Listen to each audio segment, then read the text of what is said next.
Miyapur police station పరిధిలోని హఫీజ్పేటలో విషాదం చోటు చేసుకుంది.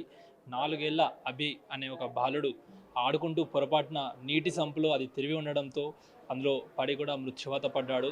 తన తల్లిదండ్రులు కూలి పని చేసుకుంటారు. ఉదయం సమయంలో వాళ్ళు పని కోసం వెళ్ళినప్పుడు ఎవరు లేని సమయంలో కూడా అతను కింద పడ్డట్టు తెలుస్తుంది. ప్రస్తుతం అయితే అభి మృతదేహాన్ని అయితే కొండాపూర్లోని గవర్నమెంట్ హాస్పిటల్కి తీసుకొచ్చారు. మనం ప్రస్తుతం గవర్నమెంట్ హాస్పిటల్ వద్ద ఉన్నాం. వాళ్ళ తల్లిదండ్రులు, బంధుమిత్రులు అందరూ కూడా రోదనలు మనం వినొచ్చు. అంటే విషాద ఛాయలు అలుముకున్నాయి. ప్రస్తుతం మనం వాళ్ళ తల్లితో మాట్లాడే ప్రయత్నం చేద్దాము. ప్రస్తుతం వాళ్ళ తల్లి అభి వాళ్ళ తల్లి నీలా గారు మనతోనే ఉన్నారు. వారితో మాట్లాడే ప్రయత్నం చేద్దాం. అమ్మ చెప్పండి, ఏ సమయంలో జరిగింది, అసలు ఎలా జరిగిందమ్మా అది? ఎలా జరిగిందో సార్ మాకు కూడా తెలియదు. మేము పనికి వెళ్ళిపోయినాం. పొద్దున్న ఇంటికాడనే ఉన్నారు, పిల్లలు ఉన్నారు ఇంటికాడ. 1కి మాకు ఫోన్ వచ్చింది, మీ పిల్లాడు అట్లా సంపులో పడ్డాడు, ఏడ ఉన్నారు రమ్మని మా తమ్ముడు ఫోన్ చేసిండు. అప్పుడు మేము వచ్చి లోపల పిల్లాడు హాస్పిటల్లో ఉన్నాం సార్. అంటే బాబుకి వయసు ఎంత ఉంటుందమ్మా? 3 నడుస్తుంది. అంటే ప్రమాదం జరిగినప్పుడు ఆ ఘటనా స్థలంలో ఎవరు లేకుండే? అమ్మ అంటే ఎవరు లేకుండే, అందరు పనికి వెళ్ళిపోయారు. అందరు పిల్లలు ఉన్నారు. మా పక్కన పిల్లలే పక్కన వాళ్ళకి తోలుకోరా అని తీసిండ్రంట ఆ సంపులో నుంచి. మాకు కూడా తెలియదు, పిల్లలే చెప్పిండ్రు. మేము పనికి వెళ్ళిపోయినాం. అంటే అభి ఎలా ఉండేవాడమ్మా? అంత హుషారుగా ఉండేవాడా? హుషారే ఉండేటోడు. ఎట్లా జరిగిందో ఏమో మాకు కూడా తెలియదు. అట్లా అవుతుంది అనుకున్నా మేము అప్పుడు అనుకోలేము కూడా. హుషారే ఉండేటోడు, చాలా హుషారు. అంటే స్కూల్కి వెళ్తున్నాడమ్మా? స్కూల్ ఈ సంవత్సరంలో జాయిన్ చేసినాం. నిన్న ఒక రోజునే వెళ్ళిండు. ఇలా హాలిడే ఉందని ఇంటికాడే ఉన్నారు. వాళ్ళు ముగ్గురు ఇంటికాడే ఉన్నారు. తరచూ ఆ నీటి సంప ఏదైతే ఉందో అది ఓపెన్ చేసే ఉంటుందా? అక్కడ ఓపెన్నే ఉండదు. లాక్ పోయింది లేదు, దాని మూసేది లేదు, ఇరిగింది. అది ఓనర్కి చెప్పినాం అది ఇరిగింది వేయించండి అని వాళ్ళు పట్టించుకోలేరు, ఏం చేయించుకోలేరు. వాళ్ళే పట్టించుకుంటలేరని మేము కూడా అట్లనే మర్చిగా ఉన్నాం సార్. మీరు ఏం చేస్తుంటారమ్మా? స్వస్థలం ఎక్కడ? స్లాబ్ పని చేస్తూనే ఉంటాం, కాంక్రీట్ పని, లెవెల్ పని. ఓకే. అంటే జరిగిన ఎంత సమయానికి మీకు తెలిసిందమ్మా?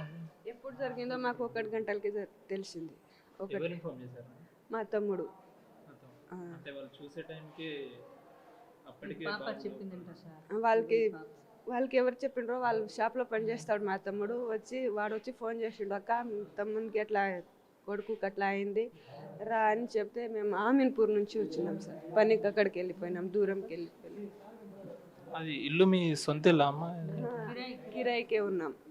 ఎన్ని సంవత్సరాలు? అక్కడ 5 సంవత్సరాలు అవుతుంది, 5-6 సంవత్సరాలు అవుతుంది. ఎంతమంది అమ్మా బాబు?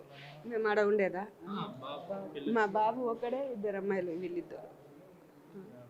నేను ఆడికి వచ్చి 1 ఇయర్ అవుతుందన్నా. నేను వచ్చిన తర్వాత కూడా ఆయన కూడా చెప్పిన ఒకసారి 2-3 సార్లు చెప్పినాం, సార్ ఇట్లా డక్కని వేపియండి, మా చిన్న పిల్లలు ఉన్నారు మా కాంపౌండ్లో, ఒకవేళ వాళ్ళకి ఏదైనా అయితే మాకు నష్టం అయింది, మేము ఆగిపోతాం, నష్టం మాకైతుంది, మీకేం కాదు, మీరు వచ్చి పైసలు తీసుకొని పోతున్నారు, ఇక్కడ ఏమవుతుంది ఏం ప్రాబ్లం అనేది మీరు కొంచెమైనా పట్టించుకోవాలి సార్ ఇక్కడ కాంపౌండ్లో, ఎందుకంటే మీ ప్లేస్లో మేము ఉంటున్నాం కాబట్టి మీరు కొంచెం రెస్పాన్స్ అయినా మీరు తీసుకోవాలి అని మేము కూడా చెప్పడం జరిగింది ఆయనకు. మేము చెప్పిన తర్వాత కూడా ఆయన సరే వేపిస్తా, కొద్ది రోజుల తర్వాత వేపిస్తా, నాకు అమౌంట్ టైట్ ఉంది, అది టైట్ ఉంది, ఇది టైట్ ఉందని ఆయన చెప్పి మాకు ఏదో ఒక రీజన్ చెప్పి వెళ్ళిపోయేటోడు ఆయన. కానీ ఆడ ఏమవుతుంది ఏమనేది అసలు ఆయన రెస్పాన్స్ అనేది తీసుకోడు. ఎప్పుడైనా వచ్చి కిరాయి ఇవ్వకపోతే మా లేడీస్ ముందు ఇష్టం వచ్చినట్టు మాట్లాడేటోడు ఆయన. ఏదైనా ఉంటే ఈ సమస్య ఉందని వాటి గురించి మేము చెప్తే ఆయన డైరెక్ట్ చెప్పేటోడు, నా దగ్గర పైసలు లేదు, ఇప్పుడు నేను తర్వాత వేపిస్తా, మీరు ఇష్టం ఉంటే మీరు ఉండండి, లేకుంటే ఖాళీ చేయండి అని చెప్పేటోడు. మేము ఆల్రెడీ ఆయనకు చెప్పినాం 2-3 సార్లు, ఇట్లా ప్రాబ్లం అవుతుంది మాకు, ఇక్కడ సంపు ఇట్లా డక్కన్ ఓపెన్ ఉంది, మేము ఖాళీ చేసుకుంటామని చెప్తే ఆయన ఏమనేటోడు మాకు ఒకటే మాట, ఇంకో 2 నెలల తర్వాత చేయండి, ఇంకో 3 నెలల తర్వాత చేయండి అని మాకు ఆయననే చెప్పి మరి ఆడ ఉండేటోడు, ఉండిపించినటోడు ఆయన. కానీ ఖాళీ చేసుకుంటామని చెప్తే 2-3 నెలల తర్వాత చేసుకోండి, నేను బిల్డింగ్ కడుతున్నా, హాస్టల్ పెడుతున్నా అని చెప్పి ఆయననే చెప్పేటోడు, ఆయననే ఉండిపించాడు. మాకు కూడా ఉండిపించిన తర్వాత కూడా మేము చెప్పినాం, సార్ మీరు సరే మేము ఉంటాం, మీరు ఎన్ని రోజులు ఉండమంటే మేము ఉంటాం, కానీ ఆ డక్ అనేది ఏముందో అది ఏపియండి, ఎందుకంటే చిన్న చిన్న పిల్లలు ఉన్నారు కాంపౌండ్లో, మేమందరం కూలి పని చేసి బతికేటోళ్ళం, మేమందరం కూలి పనికి వెళ్ళిపోతాం, చిన్న పిల్లలు ఉన్నారు ఇంట్లో, వాళ్ళకి ఏమైనా ప్రాబ్లం అయితే మాకు ఇబ్బంది అవుతుందని మేము చెప్పడం జరిగింది ఆయనకు.